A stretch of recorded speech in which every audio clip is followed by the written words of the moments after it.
Olá!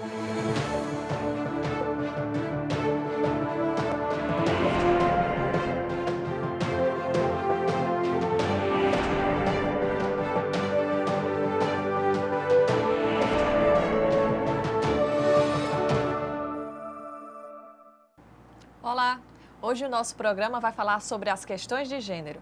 O preconceito, a violência e as principais dificuldades que afligem essa parcela da sociedade farão parte da nossa discussão. Fica ligado que o Câmara Jovem já começou.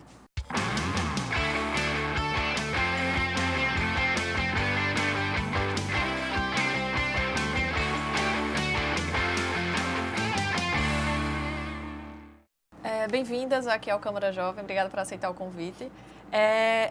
Janaína, eu queria saber assim, qual a justificativa para a intolerância contra o público LGBT está tão forte, está tão presente? Ela está presente hoje, né? Vamos dizer, a intolerância é algo novo que vem, essa sociedade ela vem se modificando, né? E toda mudança a gente sabe que se gera um desconforto, né? Muitos dos pais que a gente vê, o que é que eu vou dizer a um filho meu, o que é que eu vou explicar, e a gente às vezes está muito voltada a padrões.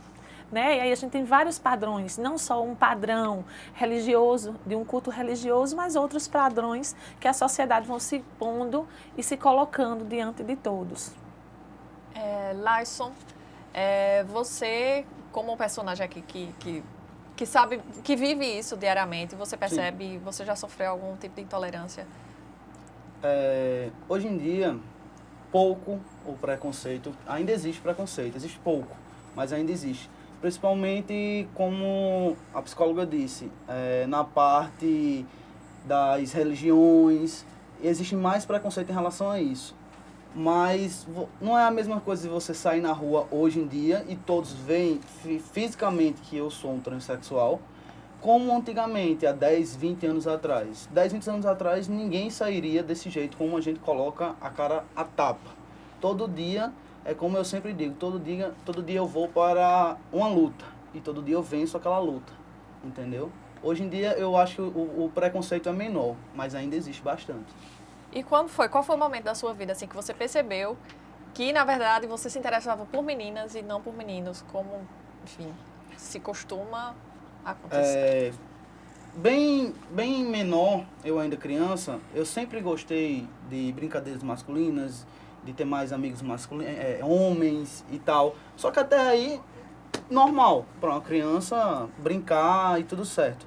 Só que na minha adolescência, tinha aquela vontade de provar, de ficar com outra mulher.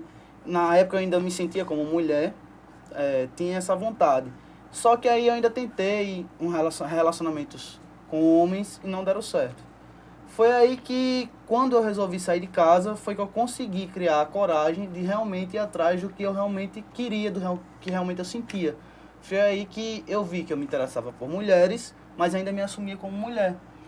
Mas depois, eu acho que com meus 20, 25 anos, mais ou menos, eu devo ter começado a perceber que não era aquilo que eu era. Eu não era uma mulher. Que eu nasci com um corpo de mulher, mas eu não me sentia como mulher. E eu mesmo tinha um preconceito comigo mesmo, entendeu?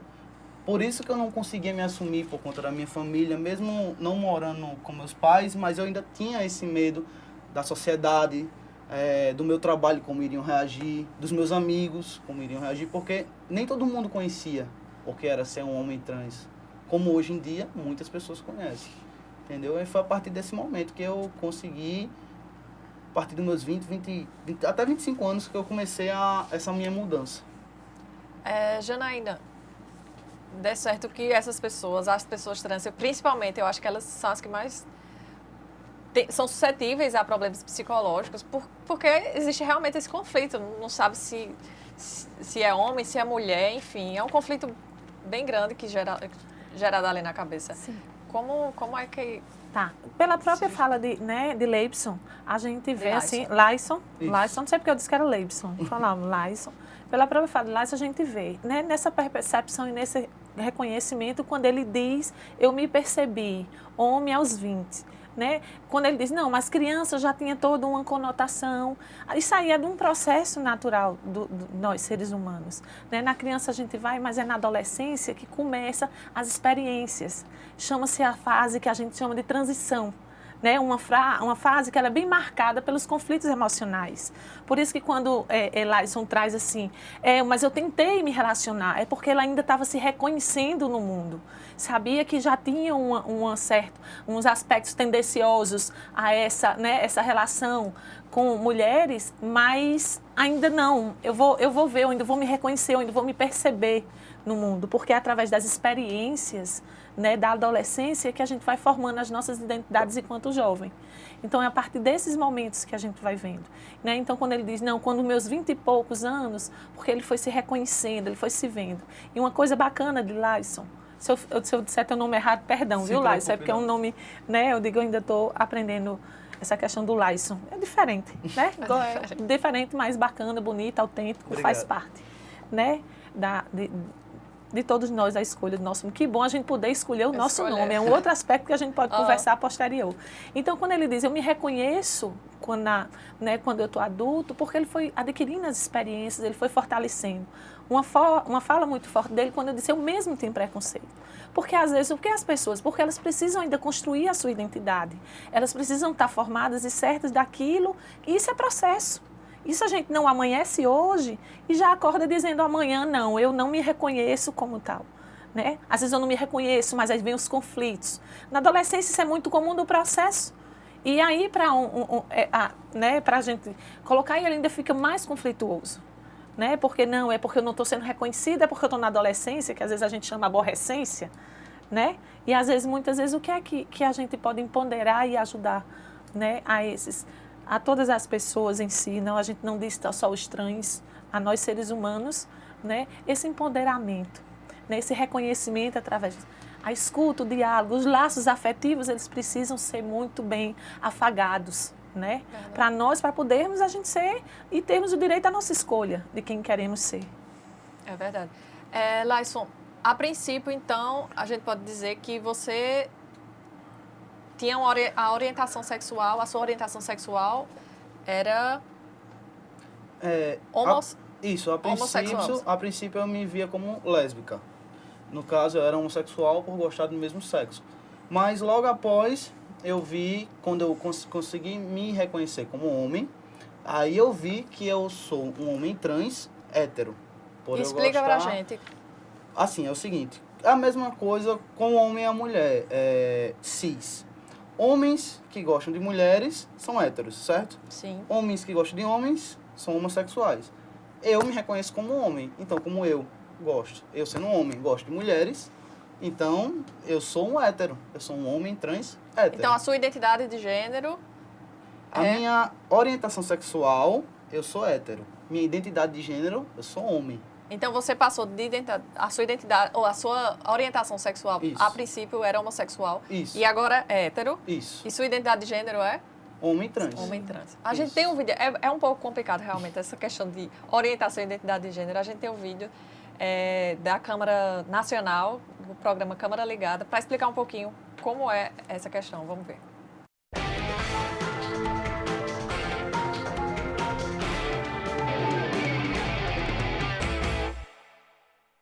Você sabe o que é identidade de gênero e orientação sexual? Dentro do conceito de orientação sexual, temos os heterossexuais, que são aqueles que sentem atração por pessoas de gênero diferente do seu. Os homossexuais, que são aqueles que gostam de pessoas do mesmo gênero que o seu. Os bissexuais, que sentem atração por pessoas de qualquer gênero, e os assexuais, que não sentem qualquer tipo de atração. Já identidade de gênero é a maneira como a pessoa se identifica, como homem, como mulher ou mesmo como nenhum dos dois. Quando a pessoa se sente de um gênero diferente daquele com que ela nasceu, ela pode ser considerada transexual. Por exemplo, se ela nasceu com os órgãos sexuais masculinos, mas se vê como mulher, é uma mulher transexual. Se nasceu com os órgãos femininos, mas se vê como homem, é um homem transexual. Orientação sexual não tem a ver com identidade de gênero. Por exemplo, uma pessoa que nasceu com o corpo de um homem, mas se vê como mulher, é, portanto, uma mulher transexual. Se ela sente atração por homens, ela é heterossexual, tanto quanto uma mulher que nasceu com um corpo de mulher e gosta de homens também. Ou ela pode ser uma mulher transexual ou homossexual, se preferir mulheres. O importante disso tudo é saber que somos todos iguais e temos os mesmos direitos e deveres. O direito de ser respeitado e o dever de respeitar a natureza e as escolhas de cada um.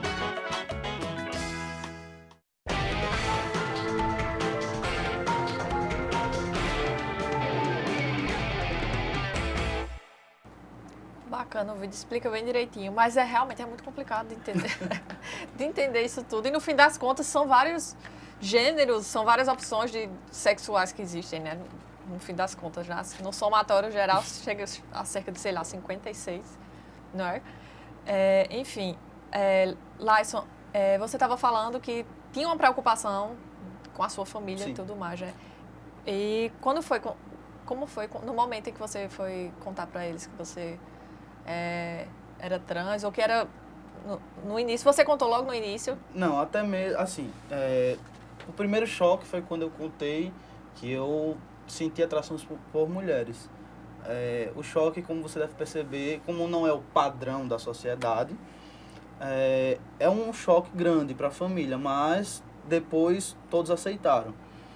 Logo após, quando me viram com algumas mudanças, eu cortei cabelo, fui modificando o meu visual, comecei a fazer tratamentos hormonais, e aí que eu fui falar, até hoje é meio complicado. Meus pais não me veem como homem, não me tratam também como homem, me tratam como mulher. Machuca, mas eu respeito eles, entendeu? Pela opinião deles e por eles serem meus pais. Eu respeito eles, não tenho problema nenhum em relação a isso. Mas é complicado, quando a família não apoia, piora mais ainda a situação, né? Janaína, qual a importância, né, do apoio dos pais? Acho que principalmente dos pais, né? Dos pais, né? Os laços afetivos é que faz com que vocês consigam superar mais, né? Mas aí para os pais também hoje, a gente dentro de um padrão hoje, os pais realmente ele tem essa resistência, né? Como você falou muito bem, Laison, o padrão. Né? E esse padrão é algo que culturalmente ele vem sendo estabelecido desde, né?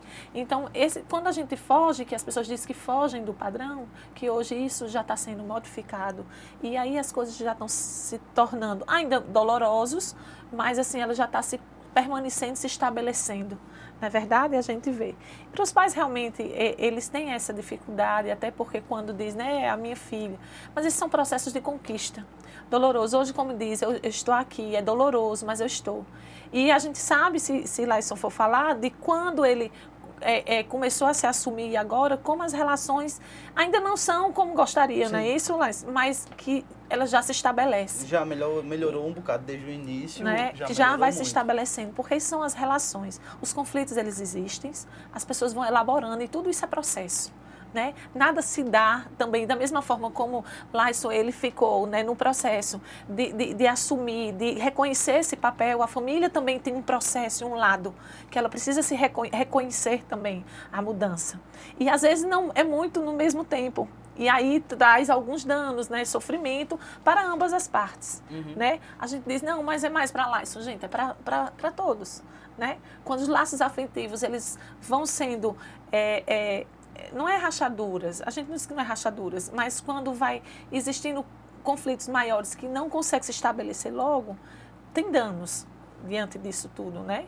Mas é que eu digo, é conquista. Isso é um processo que aí eu digo hoje, os trans, eles estão conquistando a cada dia seu espaço, né? E é nessa formatação mesmo de reconhecimento, né? Porque quando a gente fala muito do outro, o reconhecimento na rua, mas muito vem, como Laison até mesmo falou, né? Isso, antes primeiramente era de mim. Isso. Então, quando eu consigo resolver isso, se torna até mais fácil.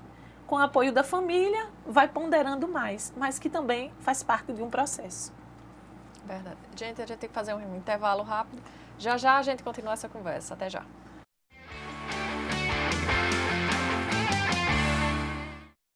Vem comigo conhecer quem movimenta a nossa cultura. Música, teatro, literatura, artes plásticas, você encontra aqui. Conheça a nossa gente. Se liga na Câmara. Venha fazer um passeio pelos bairros de João Pessoa. Conheça histórias e personagens pra lá de interessantes. Se liga na Câmara. Acompanhe as ações dos parlamentares que trabalham para melhorar a qualidade de vida dos pessoenses. Os projetos beneficiam você. Se liga na Câmara. Você fica constrangido quando encontra uma pessoa com deficiência? Então, está na hora de mudar. Deficiência não é doença e essas dicas são para você. Ao conversar com o cadeirante, procure sentar-se. Assim, vocês mantêm a mesma linha do olhar. Para ajudá-lo a subir um degrau, segure a cadeira com firmeza e incline para trás, levantando as rodinhas da frente. Para descer, faça a manobra de marcha ré, sempre apoiando para evitar solavancos. Mas nunca movimente a cadeira sem antes pedir permissão ao cadeirante. E em nenhuma hipótese, nem por um segundo, estacione na vaga reservada a pessoas com deficiência ou ao lado de guias rebaixadas. Você gostaria que construíssem um muro na porta da sua garagem? Pois é, quando você estaciona em lugares reservados, está impedindo que o deficiente físico se locomova. Cidadania é saber conviver com as diferenças.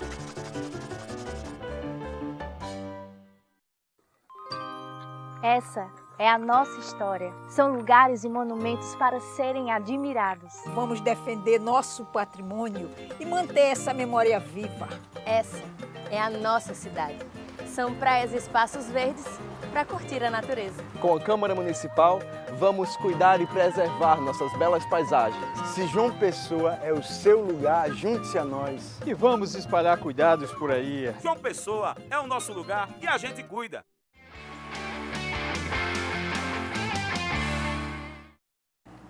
Estamos de volta com o Câmara Jovem, que hoje fala sobre as questões de gênero. Laison Sampaio e a psicóloga Janaína Demeri conversam com a gente aqui. Bem, a gente estava falando no bloco anterior que pelos conflitos pelos quais Laison passou na hora de se assumir como trans. E, psicóloga, como Janaína, quais são os conselhos que você daria para uma família para minimizar esses conflitos? Os conselhos para os pais mesmos e até os irmãos, porque eu acho que todo mundo o apoio de todos é fundamental, né? Com certeza, o apoio é fundamental, mas como eu venho dizendo antes, tudo é um processo, né? Eu digo tanto para as famílias, eu digo tanto como para a Laison, é justamente buscar os pares. Os pares, quando eu digo, ele não vai buscar um outro trans para estar conversando, né? E ajudando, mas pessoas que possam estar fortalecendo os laços afetivos para esse processo, né, de conquista que a gente fala, que é de estar se reconhecendo diante de tanto padrão, tanto estabelecimento. Outra questão também é uma questão do acompanhamento, né?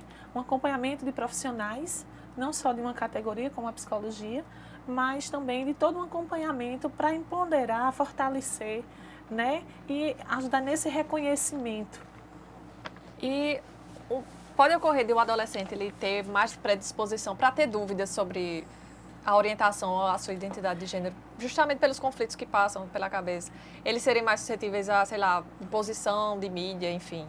Não, o adolescente ele se torna num período de um transitório e realmente numa vulnerabilidade, né?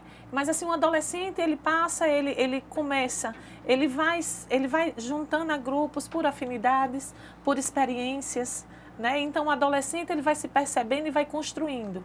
É conflitante porque o adolescente, às vezes, parece, a sensação que tem é que ninguém consegue compreender o que se fala, né? Que por isso que chama tantas vezes uma fase tão... Porque, assim, a adaptação harmônica dos processos biopsicossociais, o que é isso?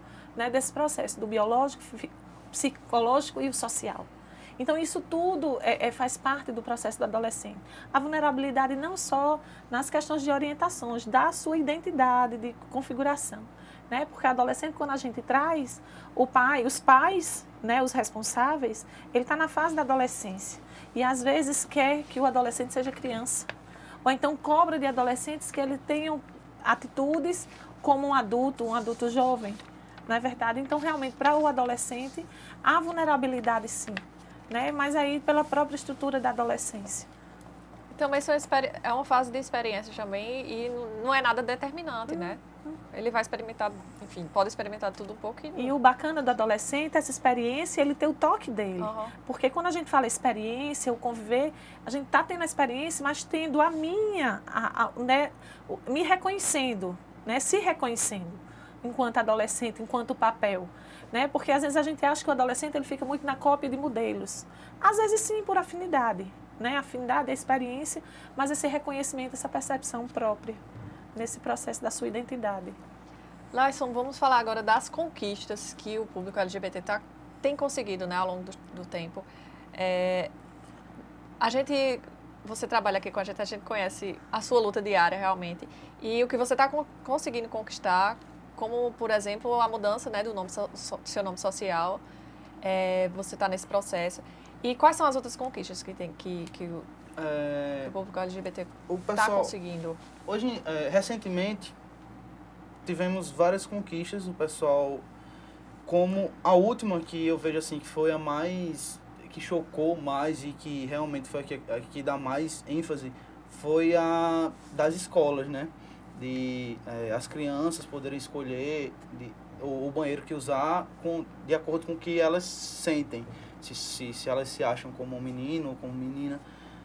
Em relação ao nome social, sempre tem essa portaria já, que eu, por exemplo, posso usar meu nome social no meu trabalho, na minha escola, eu posso usar na faculdade. E, graças a Deus, eu estou conseguindo agora dar entrada, depois de uma grande luta, para a mudança do meu nome civil, pelo meu nome social, que eu já usava há bastante tempo, só que aí agora eu vou conseguir fazer essa mudança. Eu acho que a conquista maior que a gente consegue a cada dia é vencer esse preconceito que existe na sociedade. Creio eu que a maior conquista da gente é essa. Conseguir mostrar à sociedade que não existe esse padrão. Que todos nós somos seres humanos iguais. Que merecem respeito, Merecemos né? respeito. A partir do momento que a gente se dá o respeito, a gente consegue ter o respeito dos outros. Pois é. E a gente pode citar outras coisas como a criminalização, né? A homofobia é um crime. União afetiva, adoção também, Isso. né? Os tratamentos hormonais pelo SUS. O SUS, ele hoje em dia tem um ambulatório, TT, que ele é lá no Clementino, que é onde todos os transexuais vão, tanto os homens trans como as mulheres trans. Que lá a gente tem todo o apoio desses médicos que a doutora falou. Lá a gente consegue endócrino, fono, psicólogo, psiquiatra. E a partir desse ambulatório é que acontece que a gente consegue se assumir para a sociedade, assumir para os pais, assumir para todo mundo e ver que não é um bicho de 7 cabeças, entendeu? E essa parte da adoção, hoje em dia, graças a Deus, muitos casais homossexuais, que conheço alguns que conseguiram adotar filhos, que não é por eles serem homossexuais que eles não podem ter um filho adotado, entendeu? A união estável. E já existe a união estável, só que agora pode-se realmente casar no civil mesmo, casamento. E estamos aí. Graças a Deus conseguimos essas conquistas, né? Só falta, eu acho que o principal mesmo é realmente o respeito, a educação, né, das outras pessoas. Exatamente. Que é o problema de todos. Eu costumo falar que a educação resolveria grande parte dos problemas, né, do nosso país. Exatamente. A gente estava falando, a Laison falou da questão dos banheiros, que nas escolas as crianças agora podem usar, segundo a sua identidade, como eles se identificam, né? E as crianças já podem ter essa noção de que qual a identidade que... Ela tem uma percepção, pode reconhecer, mas nada formado. Né? Tantas crianças, às vezes, elas brincavam tanto. Aí, como tinha uma caracterização, teve algumas experiências, mas aí depois se reconhece, não, realmente era só algo que eu realmente achava, mas através da sua experiência identificou que não. Outras empoderaram e elas conseguiram, né? Não é conseguir, elas se reconheceram. Falando dessas questões das conquistas que o público LGBT tem conseguido, o Facebook, ele agora tem 56, né, opções de gênero.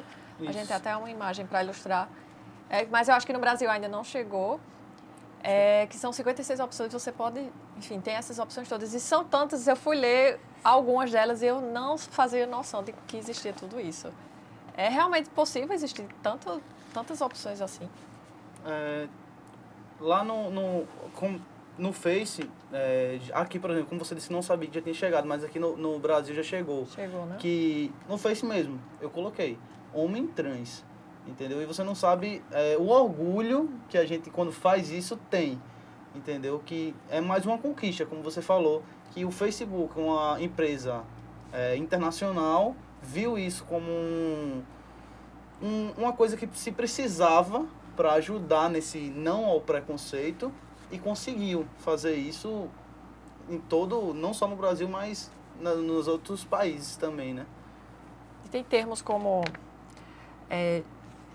cis, duplo espírito, gênero variante. São vários nomes esquisitos até. São muitas coisas distintas, assim, que eu nunca nem tinha ouvido falar, nem sabia que tinha essa probabilidade toda de existir tantos gêneros, né? Bem, Janaína, uma das preocupações dos transgêneros é justamente você ter o corpo semelhante ao gênero que ele se identifica, né? E tem um perigo também de não fazer tratamento hormonal e tudo mais sem ajuda, né? Sem um auxílio de confiança, enfim. E acaba indo para, cirurgias, fazendo coisas mais na clandestinidade mesmo, né? Processos cirúrgicos. Exatamente. Botar, enchimento, enfim. Qual o perigo, né, disso? Exatamente, justamente. Mas hoje, que eu digo que é um dos avanços, né? Por exemplo, dentro do município aqui, dentro do nosso estado, então já tem o suporte para a preparação para as cirurgias, né? Já vai tendo. A clandestinidade é algo que ele é muito perigoso, né? Muito perigoso porque você vai com profissionais não preparados. Né? E é como eu falei desde o início, o reconhecimento, essa transformação, ela não se dá do dia para a noite. Ela precisa de vários outros fatores, né? O emocional, o físico, né? Tem então, que ter um preparamento psicológico também antes, né? Para tudo. Até porque esse processo, ele não é reversível. Né? Então, assim, a pessoa... o transexual, ele precisa todo esse acompanhamento, né? Ele precisa todo esse trabalho para ele realmente se reconhecer diante de tal, né? de tal forma na qual ele já se reconhece, né? Porque quando ele já se vê, quando olha para si e diz que como é angustiante, às vezes você se reconhecer, olhar para si e você não se vê dentro desse corpo. Quanto isso traz sentimentos de angústia, ansiedade, né, diante disso. Então, esses profissionais, para estar também empoderando, ajudando todo esse processo de reconhecimento.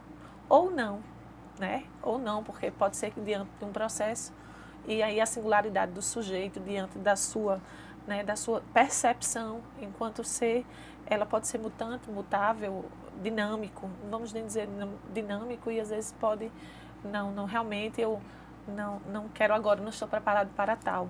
Através desses médicos a gente pode realmente ver se é aquilo que a gente quer ou não, se realmente a gente está no caminho certo ou não.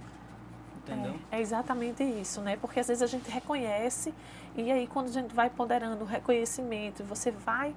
Então, há dúvidas, né? Realmente é isso? Realmente é isso. Então, por isso a necessidade, né? E por isso hoje o avanço, né, das políticas públicas, hoje a gente tem uma secretaria voltada para tal, né? Para estar buscando e lutando pelos direitos, não é verdade? E hoje esse reconhecimento, o SUS hoje está de portas abertas também ao tratamento. A gente não pode não tratamento, é um tratamento, né, que a gente não pode se referenciar à sua saúde.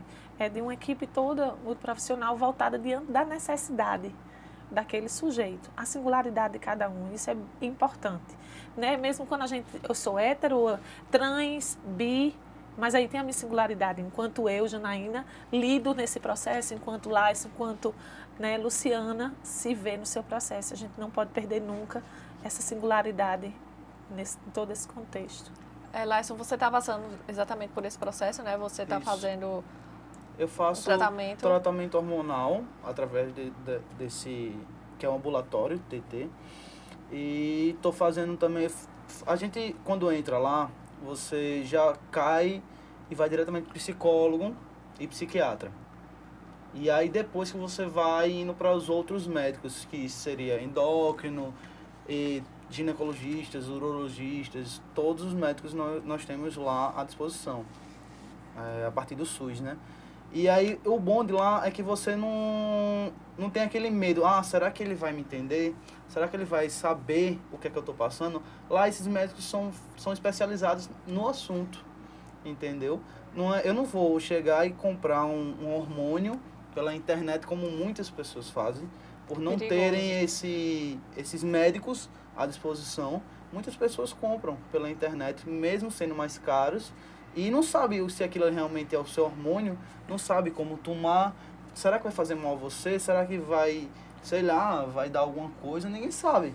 E fora Entendeu? isso também, provavelmente, ela não teve um acompanhamento psicológico, né? Vai Com que ela depois certeza. se arrepende, enfim. Pois é. E aí, por isso que quando a gente vai para o ambulatório, os primeiros médicos são esses. É o psicólogo e o psiquiatra. certeza, Para a gente realmente ver se é aquilo que a gente está querendo, se realmente é aquilo, se a gente está pronto para começar o tratamento. E até mesmo para a mudança de nome, fora eu já passei para o psicólogo, já passei para o psiquiatra, eu tive que passar novamente. Para realmente ter a certeza que é aquilo que eu quero. Que é trocar meu nome. Entendeu? Até porque as pessoas, às vezes, elas se tornam muito imediatistas, né? Nós, seres humanos, da nossa natureza, nós somos muito imediatistas. Não é verdade? E às vezes a gente espera que as mudanças e os processos sejam tudo algo muito rápido, né? E às vezes esse processo gera ansiedade e aí por onde vê o viés de buscar outros caminhos que não é o adequado, né? O adequado realmente é a potencializar ao acompanhamento. Verdade, gente. Nosso tempo encerrou. Muito obrigada pela participação de vocês aqui. Obrigada também. Obrigada também a você que nos acompanha e dedica um pouco do seu dia a assistir o nosso programa. Esse é meu último Câmara Jovem. Fico feliz e agradeço a oportunidade de apresentá-lo para vocês. Quem comandará os próximos encontros será a Sueli Gonçalves. Muito obrigada pela confiança e a gente se encontra por aí. Tchau!